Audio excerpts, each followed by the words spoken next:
तो दोस्तों आज मैं बात कर लेता हूँ भाई ईवी सेल्स के बारे में। अब ईवी सेल्स का क्या सीन है भाई कि लास्ट मंथ से इस मंथ में काफ़ी कुछ उतार चढ़ाव देखने को मिले हैं। अब वो क्या उतार चढ़ाव हैं, क्या चीज़ें कम ज़्यादा हुई हैं, वो सब कुछ मैं बताता चलता हूँ वीडियो के अंदर। जून के अंदर भाई आपको देखने को मिलती है भाई 70% की डिक्लाइन। अब वो कैसे डिक्लाइन देखने को मिलता है मैं वो बता देता हूँ भाई। इसके कुछ फैक्टर्स हैं, क्योंकि देखो मई में जो सेल्स हुई थी उसके अकॉर्डिंग जो जून में सेल्स हुई है भाई उसमें काफ़ी चेंजेस देखने को मिला, मतलब 10-12 हज़ार यूनिट का डिफरेंस देखने को मिला है। और ऐसे कुछ फैक्टर्स हैं। देखो भाई, अगर मैं फैक्टर्स की बात कर लें तो भाई सबसे सबसे पहला फैक्टर जो है आपको देखने को मिल जाता है कि भाई गवर्नमेंट जो सब्सिडी कम से कम करती जा रही है, उस रीज़न से क्या हो रहा है कि जो ईवी व्हीकल्स हैं वो महंगे से महंगे होते चले जा रहे हैं। ये भी एक बहुत बड़ा फैक्टर है।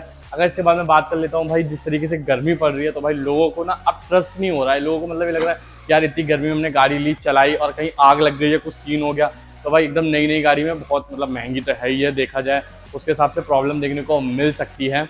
और थर्ड पॉइंट मेरा ये रहने वाला है कि भाई जिस तरीके से मौसम देख रहे हो भाई, चेंज हो रहा है, क्लाइमेट में चेंज देखने को मिल रहा है।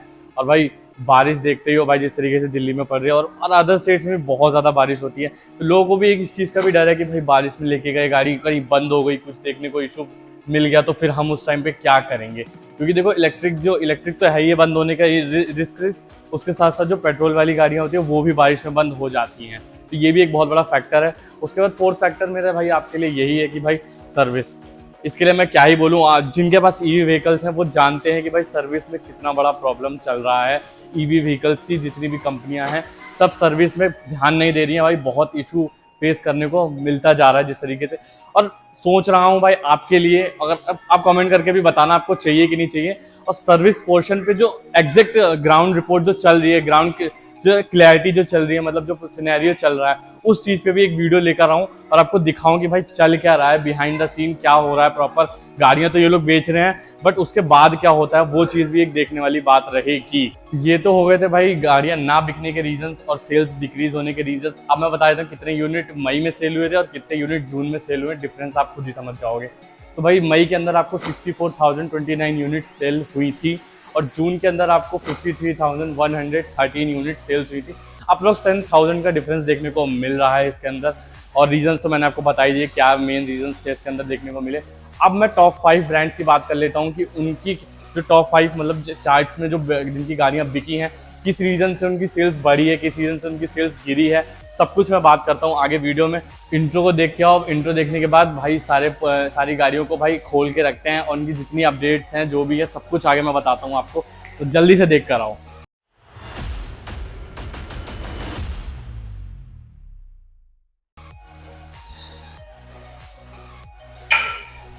तो भाई वर्कआउट तो चलता रहेगा बट वर्कआउट के साथ साथ वीडियो को भी कंटिन्यू करना ही है। तो भाई सबसे पहले हम बात कर लेते हैं भाई ओला के बारे में, जो कि भाई हमेशा टॉप पे ही रहती है और ईवी सेल्स में भी भाई ये टॉप पर ही है। और बट कुछ डिक्लाइंस देखने को मिल रहे हैं, उसके भी कुछ रीजंस हैं। तो भाई सबसे पहले मैं सेल्स की बात कर लेता हूँ कि कितने यूनिट सेल्स हुए हैं मई के अंदर में और जून के अंदर में। तो मई के अंदर में भाई आपको 24,487 यूनिट सेल्स हुए हैं मई के अंदर में। जून के अंदर में बात करें तो 16,346 यूनिट सेल्स हुए हैं। तो डिफरेंस आप देख सकते हो, काफ़ी अच्छा खासा डिफरेंस देखने को मिल रहा है।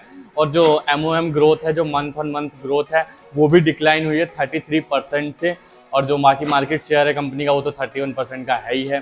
तो कंपनी का कहना है कि इसके भी कुछ रीजंस हैं, क्योंकि इस टाइम पे उनका प्रॉपर ध्यान अपने IPO पर है।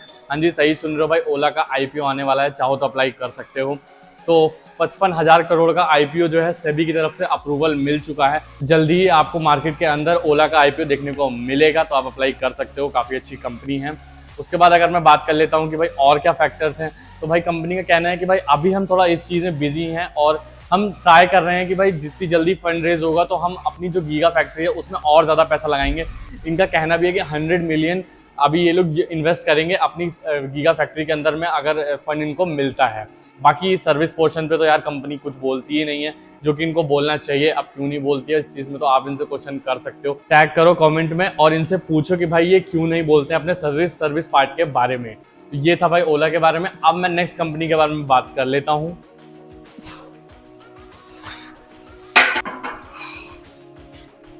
तो भाई अब मैं बात कर लेता हूँ कि जो सेकंड पोजीशन पर आती है गाड़ी उसके बारे में। भाई सेकंड पोजीशन पे आपको टीवीएस की कंपनी देखने को मिलती है, टीवीएस आई क्यूब, तो उनका प्रोडक्ट का नाम है। तो टीवीएस के अंदर में भाई से क्या मई के अंदर में हुआ है, क्या जून में हुआ है, क्या उनका एमओएम है और क्या उनका मार्केट शेयर है, उसके बारे में बता देता हूँ। भाई सबसे पहले जो मई के अंदर में यूनिट सेल हुई हैं वो 11,810 यूनिट सेल हुई हैं, और अगर मैं जून की बात कर लेता हूँ तो जून के अंदर आपको 9,770 यूनिट सेल्स हुई हैं। और डिफरेंस आप देख सकते हो कि भाई इसके अंदर भी डिक्लाइन देखने को मिला है। और अगर मैं एमओएम की बात कर लेता हूँ, जो market month on month growth है कंपनी की, मतलब यूनिट्स के मुकाबले, तो उसमें आपको देखने को भाई 17% की डिक्लाइन। अगर मैं मार्केट शेयर की बात कर लेता हूँ तो भाई वो 18% का आपको देखने को मिल जाता है। और इसके भी कंपनी ने बोले हैं कि भाई कुछ रीजन, कंपनी ने इसके ऊपर भी कुछ एक्सप्लेनेशन दिए हैं कि भाई आगे इनकी ग्रोथ में कैसे चेंजेस देखने को मिलेंगे। तो भाई उसमें सबसे पहले चेंजेस आपको ये देखने को मिलने वाले हैं कि भाई कंपनी ने जो अपने वेरिएंट्स है उसको काफ़ी एक्सपांड कर दिया है। कि भाई जो अभी इन्हें एक नया वेरिएंट लॉन्च किया था 2.4 किलोवाट आवर का, और उसके बाद अभी उसके साथ एक और वेरिएंट लॉन्च किया था 3.4 किलोवाट आवर का। तो ये 2 वेरिएंट एक्स्ट्रा लॉन्च कर दिए। और एसटी मॉडल तो आ ही गया है, आप देख सकते हो, वो भी सेल हो रही है, पर वो काफ़ी एक्सपेंसिव है देखा जाए, क्योंकि बजट फ्रेंडली तो कुछ ही वेरिएंट्स हैं। एस मॉडल है, एस में भी 2.4 किलोवाट वाला ही थोड़ा बजट में देखने को मिलता है, बाकी तो काफ़ी एक्सपेंसिव है ही है। बट सही है, और कंपनी की अगर देखा जाए तो उस वजह से कि भाई वेरिएंट्स को एक्सपांड करने से भी सेल्स में ग्रोथ होगी, ऐसा कंपनी का इन फ्यूचर एक प्रिडिक्शन है। अब देखते हैं क्या होता है, बट अभी के लिए तो भाई सेल्स काफ़ी डिक्रीज हुई है। नेक्स्ट मैं बात कर लेता हूँ बजाज के बारे में। भाई बजाज को तो आप जानते ही हो भाई, काफ़ी पुरानी और नामी कंपनी रह चुकी है। तो बजाज में क्या है कि भाई बजाज की जो चेतक आती है, तो भाई चेतक के बारे में तो आप जानते हो। और उनकी अगर मैं सेल्स की बात कर लेता हूँ कि मई के अंदर में कितनी सेल्स हुई है, तो मई के अंदर में आपको 9,241 यूनिट सेल्स हुई थी। और अगर मैं जून की बात कर लेता हूँ तो जून के अंदर आपको 7,768 यूनिट सेल्स हुई थी। तो इसमें भी आप देख सकते हो कि थोड़ा सा डिक्लाइन हुआ है मार्केट के हिसाब से देखा जाए। बट मुझे एक्सपेक्टेशन थी कि ज़्यादा हो सकता है, क्योंकि अभी जो इन्हें नया प्रोडक्ट लॉन्च किया था भाई 2901 करके, जो काफ़ी बजट फ्रेंडली है, तो उसकी वजह से मुझे लगा था सेल्स में थोड़ा सा इंक्रीजेशन आएगा, बट ऐसा हुआ नहीं। अब देखते हैं, शायद जुलाई में, अगस्त में ऐसा देखने को मिले, इनकी सेल्स बढ़े। मंथ ऑन मंथ ग्रोथ की बात कर लेता हूँ तो 16% से डिक्लाइन हुई है, और मार्केट जो इनका मार्केट शेयर 15% का तो है ही है। बाकी कंपनी ने कोई एक्सप्लेनेशन खास दिया नहीं है। उनका कहना है कि भाई हमने ये वाला जो नया प्रोडक्ट लॉन्च किया है, इससे हम प्रेडिक्ट करते हैं कि भाई इन फ्यूचर हम लोगों को देखने को मिलता है कि भाई सेल्स ग्रो होगी। तो अब मैं बात कर लेता हूँ भाई जो 4th पोजीशन पर आती है। और देखा जाए तो ये कंपनी एक टाइम पे second position, 3rd position maintain करती थी, बट अब ये 4th पोजीशन पर आ गई है, क्योंकि भाई इनकी जो गाड़ियाँ हैं वो बहुत महंगी हो चुकी हैं भाई। जैसा कि आप महंगी वर्ड से आप समझ गए होगे मैं किस कंपनी की बात कर रहा हूँ, सही सुन रहे हो, एथर एनर्जी की मैं बात कर रहा हूँ।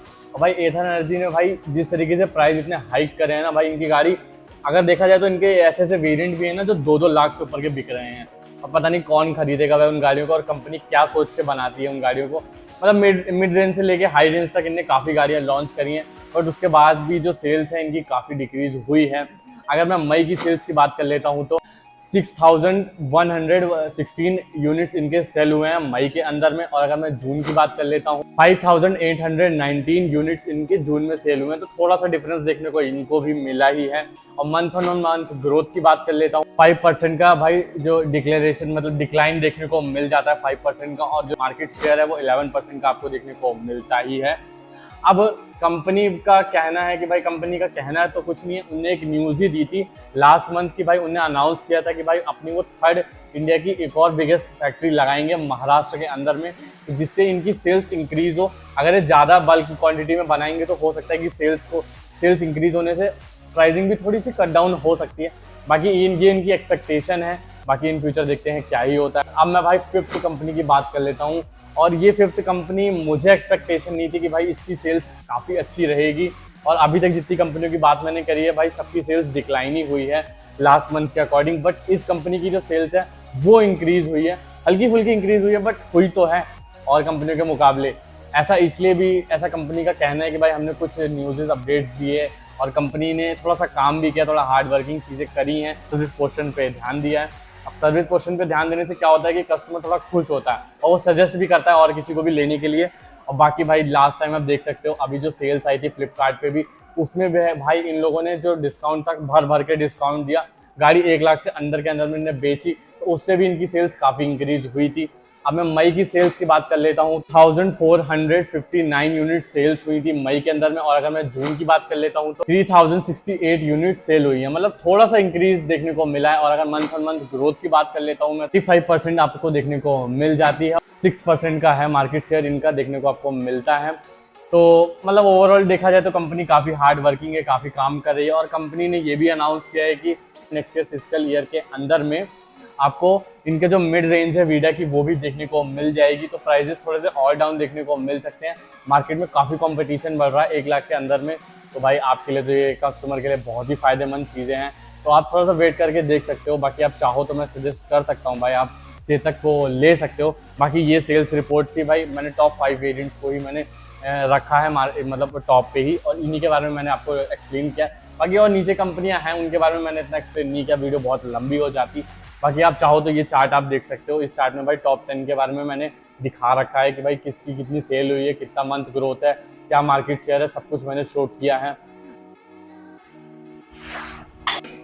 तो भाई ये तो हो गए भाई कंपनी से रिलेटेड, मैंने सारे वेरिएंट्स की बात कर ली है, और सारे वेरिएंट्स के बारे में मैंने आपको बता दिया, सारी किस में डिक्लाइन हुआ, किस में इंक्रीज हुआ। तो ये तो इसकी बात हो गई। और भाई अगर यहाँ तक आए होगे ना तो पक्का वीडियो अच्छी ही लगी होगी, तो भाई वीडियो को कर देना लाइक, नहीं भी अच्छी लगी तो मुझे बता देना कमेंट्स के अंदर। बाकी चैनल को भाई सब्सक्राइब कर देना, ऐसी नई नई लोकेशंस पे हम बनाते रहते हैं वीडियो। थोड़ा सा एफर्ट्स हम भी दिखा दे, थोड़ा सा एफर्ट्स आप दिखा दो चैनल को सब्सक्राइब करके। बाकी और ईवी अपडेट्स के साथ, ईवी न्यूज़ के साथ, ईवी कंटेंट के साथ हम आते रहेंगे भाई। प्लीज़ चैनल को कर देना subscribe. Thank you so much for watching this video. मिलते हैं नेक्स्ट और न्यू वीडियो में।